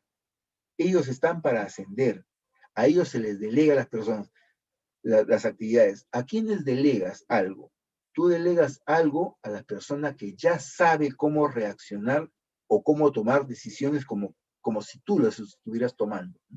Ahí estás haciendo una delegación, ¿correcto? Bien, entonces este es un liderazgo situacional que está, digamos, propalado por Hersey, Blanchard y Johnson. El ascenso en el liderazgo mantiene una suerte de preguntas de especial relevancia, ¿no? Este es tomado de elementos esenciales del liderazgo de John Maxwell, que es un bestseller del liderazgo realmente, y está prácticamente orientado a 4 aspectos fundamentales: el aspecto de las relaciones, el aspecto de la capacitación, de la actitud y del liderazgo propiamente, ¿no? En función a las relaciones, hay que hacerse algunas preguntas, y estas son las preguntas que se hacen para el tema de las relaciones, ¿no? Por ejemplo, en el tema de la naturaleza de las relaciones interpersonales, ¿por qué son importantes las relaciones interpersonales en el trabajo? ¿Por qué son importantes? ¿Qué necesito saber acerca de los demás? ¿Cómo puedo alentar a mis compañeros del trabajo? ¿Cómo puedo relacionarme con ellos? Es decir, la relación interpersonal que yo tengo con los compañeros de trabajo es clave. ¿Cómo me puedo relacionar? Estas respuestas están en función al conocimiento que tú tienes del equipo de trabajo. No es un recetario, sino es una forma coaching de poder advertir las respuestas que tú mismo tienes en función al conocimiento, ¿no? Y en este sentido, en función a las relaciones que tú tienes con el equipo humano que vas a liderar. Respecto a la capacitación, ¿por qué necesito equipar a mis compañeros de trabajo? ¿Cómo puedo adoptar una mentalidad de equipo? ¿No? Es clave, ¿no? ¿Por qué necesito equipar? O sea, ¿por qué los tengo que capacitar? Y los tienes que capacitar porque Samuelson, un gran economista, decía que cada decisión que tiene una persona en una organización tiene un impacto económico en la empresa. O es positivo o es negativo. En la mañana he tomado 3 decisiones. La primera probablemente ha sido de más $5,000. En la segunda, menos 3,000. Y en la tercera, menos 8,000. Toda la mañana fue negativo. ¿Por qué? Porque cada una de mis decisiones ha tenido un impacto económico. Entonces, si eso es así, todas las personas en una organización están tomando decisiones permanentemente. Y esas decisiones tienen un impacto económico. ¿Por qué tengo que capacitar a mi personal? Porque tiene que saber cómo reacciona frente a una vicisitud que da la actividad productiva. Tiene que saber cómo reacciona. Y cuando todos reaccionamos de la misma manera, estamos formando justamente una cultura. ¿Qué hay respecto a la actitud? ¿No? ¿Cómo influye la actitud en el liderazgo? ¿Cómo influye en el individuo la actitud? ¿No? ¿Qué forma la actitud de una persona? Esas preguntas necesitan una respuesta que esta tiene que estar ligada justamente al conocimiento del equipo, ¿no? Y en función al liderazgo, ¿por qué debo crecer como líder? ¿Cómo puedo crecer como líder? ¿Cómo plasmo efectivamente una visión? Es clave. ¿Cómo plasmo una visión? Es decir, la visión que tenemos, que es una visión compartida, porque esa es una forma de liderazgo, una visión compartida, ¿cómo la puedo plasmar? ¿Cómo la puedo propalar? ¿Cómo la puedo decir? ¿Cómo la puedo hacer? ¿Cómo la puedo gestionar? ¿Cómo la implemento? Esas preguntas son claves. Las respuestas que tú tengas a esas preguntas está en función al conocimiento que tú tengas del equipo y de la organización, ¿correcto? Pero John Maxwell determina este sistema de coaching en función a cuatro conceptos, ¿no? Las relaciones, la capacitación, la actitud y el liderazgo. ¿Qué pasa con la motivación de los trabajadores? Fíjate, este asunto es bastante importante también. El uno es el propósito del trabajador. Eso es el propósito del trabajador, lo que él quiere el trabajador. Y el dos es el propósito organizacional de la empresa. Cuando hay una baja intersección, acá hay una baja intersección, hay una baja motivación. Pero ¿qué pasa en esta parte de la derecha? El propósito del trabajador se intersecta mayormente con el propósito organizacional. Cuando los dos tienen intereses comunes, el trabajador está altamente motivado. ¿Qué tiene que hacer entonces un líder? Lo que tiene que hacer es ayudar a las personas para que conecten el propósito personal con su propósito organizacional. ¿Correcto? La motivación genuina es una decisión personal. El líder lo que tiene que hacer es conectar, ayudar a conectar el propósito personal con el propósito organizacional. Porque si están desconectados, la gente va a estar menos motivada. Si están conectados, si están intersectados mayormente, la gente va a estar más motivada y lista para poder orientarse al cumplimiento de metas retadoras. ¿Cuál es el trabajo de un líder Lean? Y lo mencionaba antes, ¿no? Es un trabajo operativo cotidiano, su trabajo operativo cotidiano de todos los días. No sé, de repente el líder Lean es la persona de logística, hace su trabajo de logística. De repente el líder Lean es una ingeniera de calidad, hace su trabajo de calidad cotidiano, ¿no? Pero ¿qué más tiene que hacer en ese día? Desarrollar a las personas. Las personas que son parte del equipo tienen que desarrollarlas. Y ojo, no es hacerlas crecer. No. Es desarrollarlas. ¿Cuál es la diferencia? La diferencia está en que si yo las hago crecer a las personas es porque les estoy dando, por ejemplo, van a hacer un curso, tiene un crecimiento personal en conocimiento. Yo las desarrollo cuando en función a ese conocimiento me están otorgando productos terminados generadores de valores a clientes. ¿A qué clientes? A los clientes internos. Entonces, desarrollo a una persona cuando la persona es capaz de generar un producto terminado con valor, con mayor valor que en el ciclo operativo anterior. Y eso forma parte de un plan de mejoramiento continuo, pero para las personas, ¿no es cierto? El sistema coaching ayuda a esto, coaching y mentoring ayuda justamente a desarrollar a las personas de manera habitual. Y el tercer punto que tienen que hacer todos los días es entrenar a la siguiente generación de líderes en una sucesión generada de valor. Esas son las tres cosas que tiene que hacer un líder lead, ¿no? Tom Peters, que ha hecho muchos libros importantes, Tom Peters, me gusta Tom Peters porque lo leí desde que hizo En Busca de la Excelencia. Ese libro bestseller de hace muchos años, de repente hace unos 30, pero después ha hecho Una pasión excelente, Las pequeñas grandes cosas, El círculo de innovación, pero en 50 claves para ejercer su marca, emite una expresión importante, dice, los líderes no crean seguidores, sino más líderes, ¿no? Él tiene un libro también que se denomina 163 formas de alcanzar la excelencia, donde también repite parte de esta aseveración, ¿no? Los líderes no crean seguidores, sino crean más líderes, ¿no? Eso es lo que hacen los líderes. Estará ya hasta acá de ver esta diapositiva. Esta diapositiva en todo webinar la estamos viendo.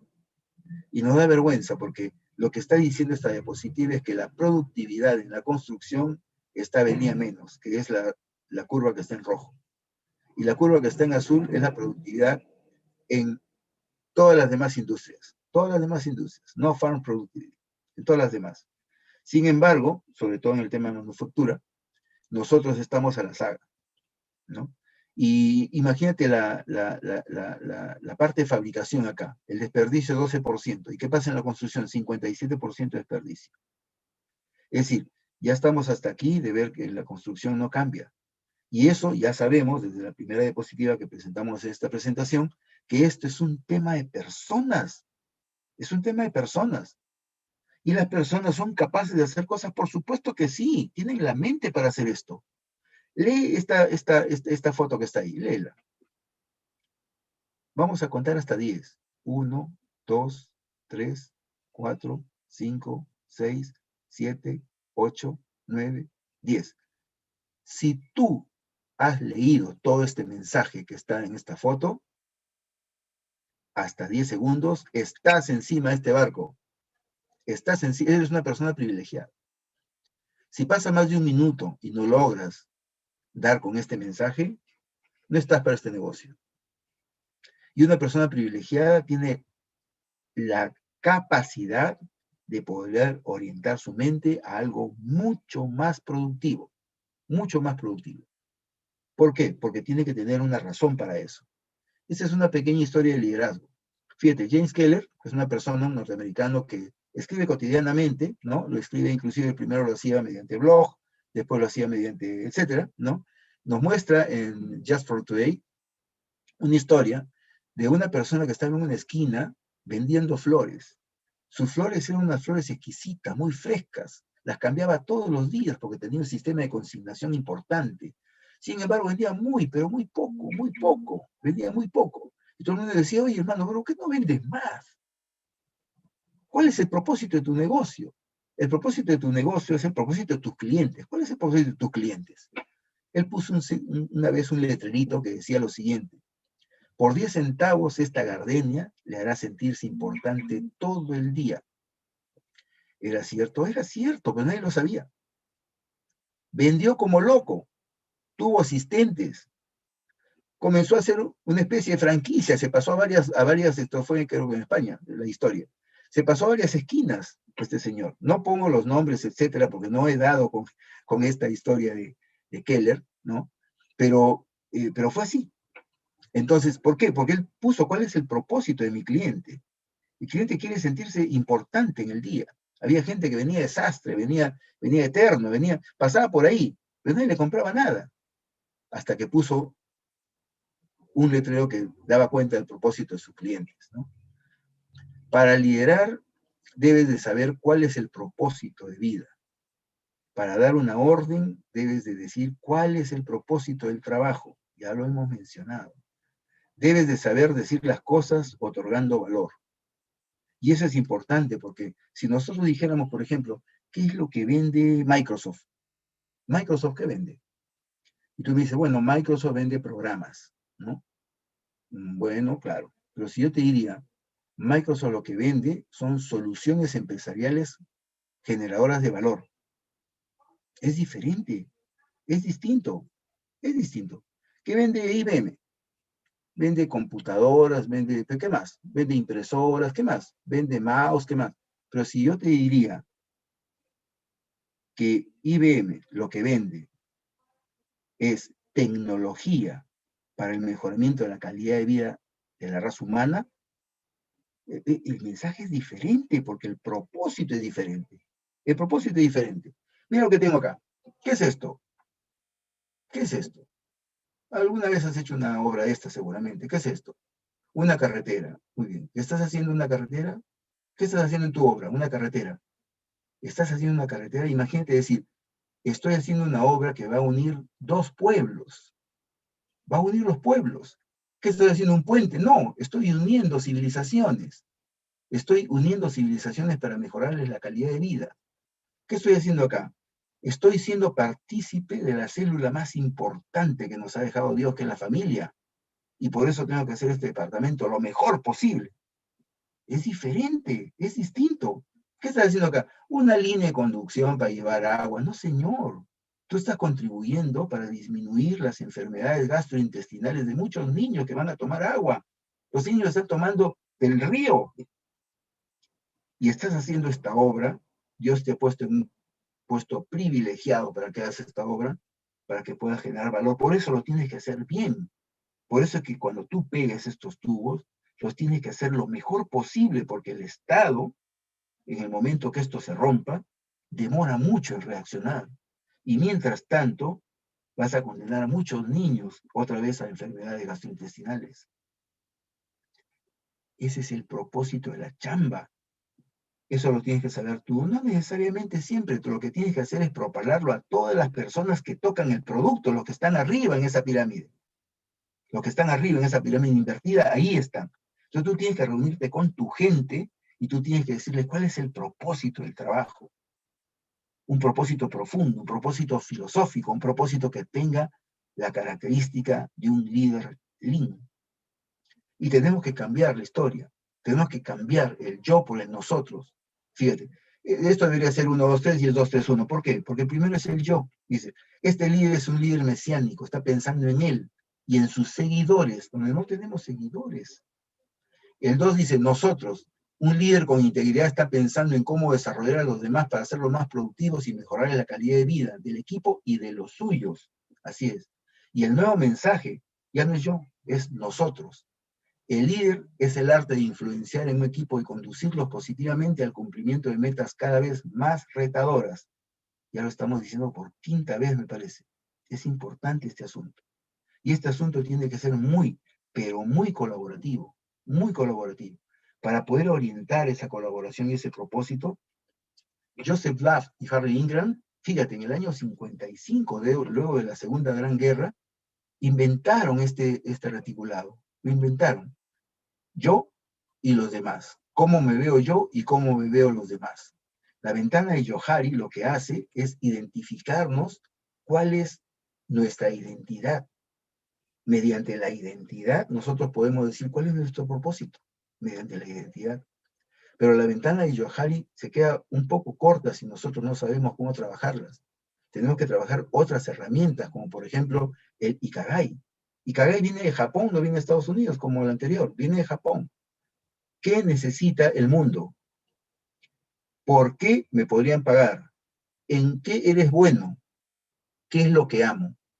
Y todo lo tienes que escribir. Lo escribes en cada parte de aquí lo escribes y encuentras tu Ikigai. Entre lo que amas y lo que necesita el mundo, esa es tu misión.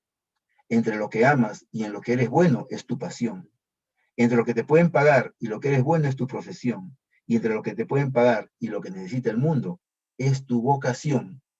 Este es una especie de acto de contrición que tienen que hacer las personas. Primero hazlo tú, después que lo haga tu staff, después tus colaboradores, y comienza poco a poco a que todas las personas que tienen que ver con la producción encuentren cuál es el propósito de su vida, cuál es el propósito de lo que están haciendo.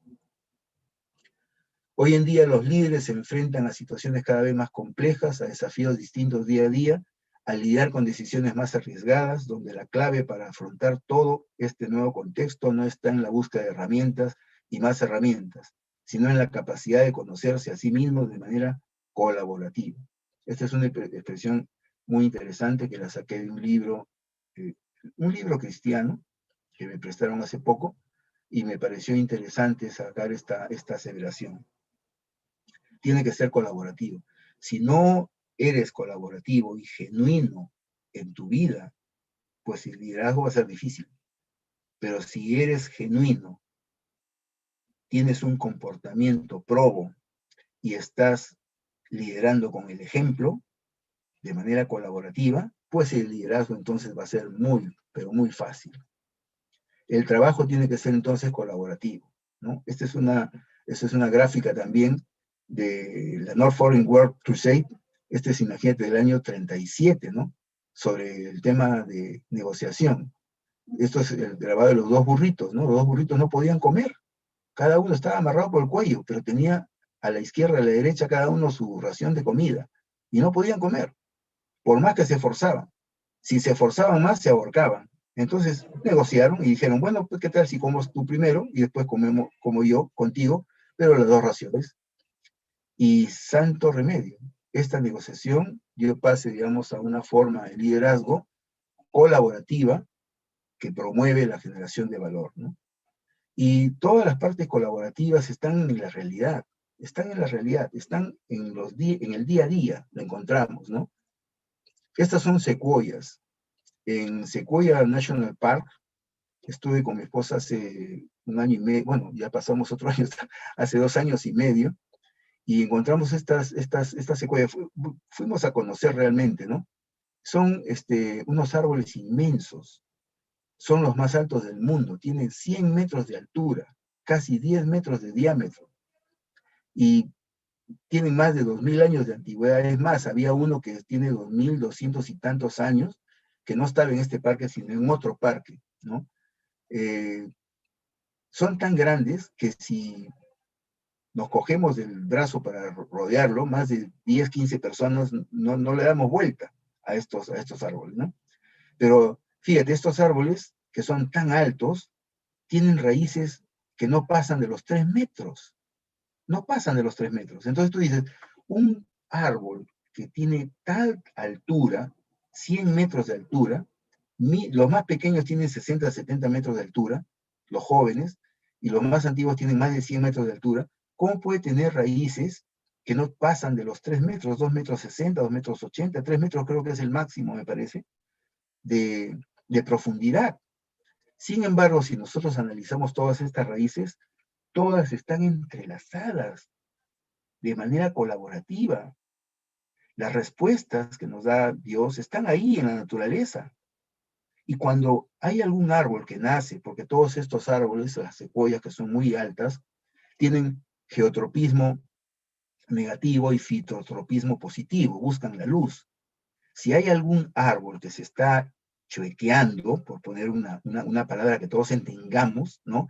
Cuando no está muy vertical y se está doblando, todas estas raíces colaboran ejerciendo tensión para que se enderece. Las respuestas están ahí. Cuando tú lideras desde el punto de vista Lean, eso es lo que haces. Eres una secuoya más en el ámbito del proceso de producción. En esa secuencia, el proceso productivo, necesitas que tu gente y tú sean como las secuoyas, verticales, el cumplimiento de la promesa, los PPCs que se acerquen al 100%, todas las promesas se cumplen en el look ahead, todos de manera vertical. Y si hay alguien que se está chuequeando, si hay alguien que se está doblando, todos contribuimos para que se enderece. Ese es el liderazgo Lean que genera la más alta productividad. Muy bien, tiene acá algunas referencias bibliográficas. Voy a dejar esta presentación para que la compartan con Lean Construction México y estoy a su disposición para cualquier otra pregunta. Muy bien, ingeniero. La verdad te felicito. Es una excelente presentación la que hemos escuchado el día de hoy. La verdad nos has dejado con muchos aprendizajes y creo que lo más importante, un reto de poder ejercer un liderazgo que convoque y que promueva el cambio, ¿no? La verdad que es una área de oportunidad muy importante o que en la industria mucho se requiere. Te voy a dar lectura de algunos de los comentarios que me están llegando a través del chat. Nos comenta Camilo Niño, dice, muy interesante la charla, nos podemos quedar hablando del tema toda la noche, generando emoción cada segundo. Hace una pregunta en particular. A la hora de generar un cambio cultural y organizacional por primera vez en una organización tradicional, ¿cuál crees, ingeniero, que es el primer paso para comenzar el cambio? Ok. Mira, a lo largo del tiempo de trabajo que tengo en esto, más o menos tengo 34 años, 35 años de ejerciendo la ingeniería civil en diferentes posiciones. Me he dado cuenta de lo siguiente, ¿no? Y es algo que algunos investigadores y autores de libros también lo proponen. Si la alta dirección no está de acuerdo, si la alta dirección no cree en esto, es bastante difícil que se pueda ejercer cambios organizacionales, ¿no? La alta dirección tiene que estar imbuida de ese cambio, porque va a ser un cambio generacional. La generación de actividad operativa que se hace en una empresa va a cambiar. No es cambio generacional de la generación de las personas, mi generación, tu generación, no. Es la generación de la actividad productiva, es la generación. Por ejemplo, te digo, antes programamos una obra con ruta crítica, sí, ahora no, ya no se hace. Antes calculábamos un presupuesto. No, ya no. Ahora diseñamos un costo. Antes, y así, para que se genere ese cambio. Entonces, la alta dirección tiene que estar imbuida, digamos, de ese cambio, tiene que estar imbuida de ese conocimiento, qué es lo que va a pasar, qué es lo que va a suceder, ¿no? Normalmente me han preguntado varias cosas como esta, ¿no? Me dicen, oye, Carlos, dos preguntas. Primero, ¿cuánto me va a costar esto? Y segundo, ¿en cuánto tiempo tengo resultados? ¿No?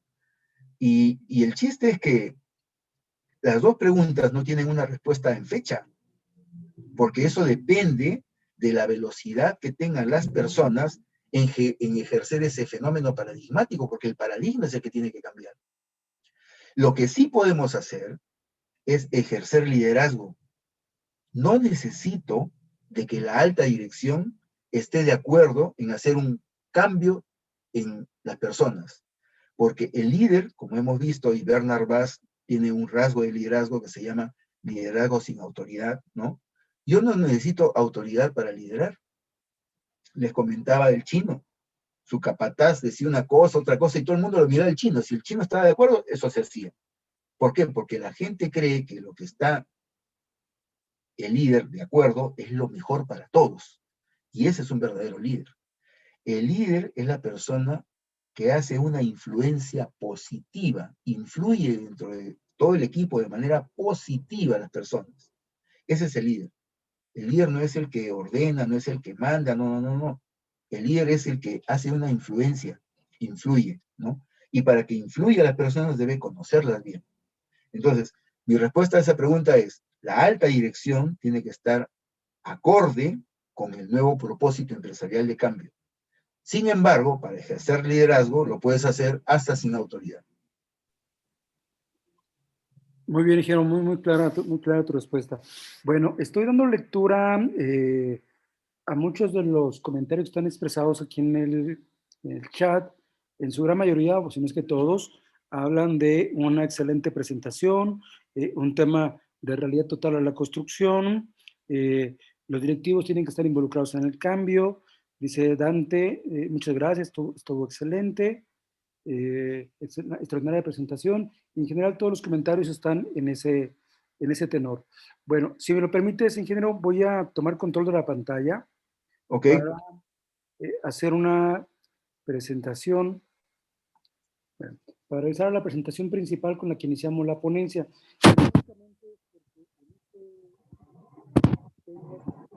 Un reconocimiento que quiero entregarte a nombre de Lean Construction México por esta tan maravillosa presentación que nos hemos extendido un poco del horario, pero sin lugar a dudas ha sido por demás interesante. Nadie se ha movido de la silla, estamos los mismos desde que comenzamos.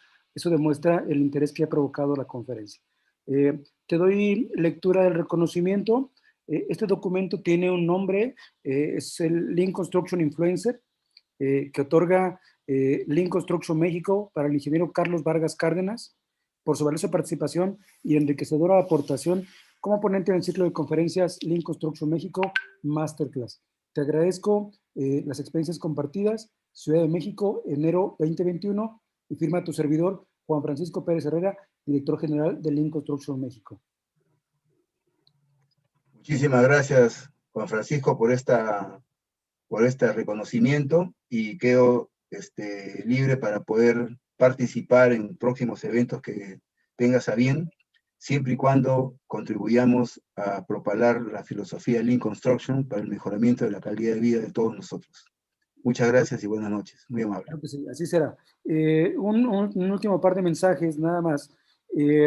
Bueno, aquí en la pantalla está un machote, una imagen de un reconocimiento que se está entregando a los que asistieron a esta conferencia. Bueno, el título parece un poquito diferente, repito que es una imagen nada más de referencia. Si ustedes escanean con su celular el código QR o escriben en su computadora la dirección que está ahí, les va a permitir que registren sus datos y reciban a más tarde el día de mañana, antes de mediodía, una constancia de participación de esta conferencia con el título particular de esta conferencia. Así que si alguno de ustedes quiere obtener un reconocimiento de participación y tener el respaldo pues, de este recordatorio, de esta singular conferencia, por favor, escaneen el código QR o registran la dirección que aparece en pantalla, llenen sus datos y se les hará llegar un documento en digital vía correo electrónico. Bueno, ya por último, y para cerrar como hacemos costumbre aquí en Lean Construction México, ingeniero Carlos Vargas, danos una frase última, corta, concreta, de cómo motivarnos a entrar en el mundo de la construcción y ejercer este principio de liderazgo de la mejor manera. Un exhorto para todos los aquí presentes. Bien, muchas gracias. Yo los exhorto para que puedan animarse a estudiar todo lo que es Lean Construction y las tecnologías ágiles que están provocando una mejora en la utilización de los presupuestos en las obras, ¿no? El liderazgo contribuye de manera significativa para poder ejercer una mayor productividad.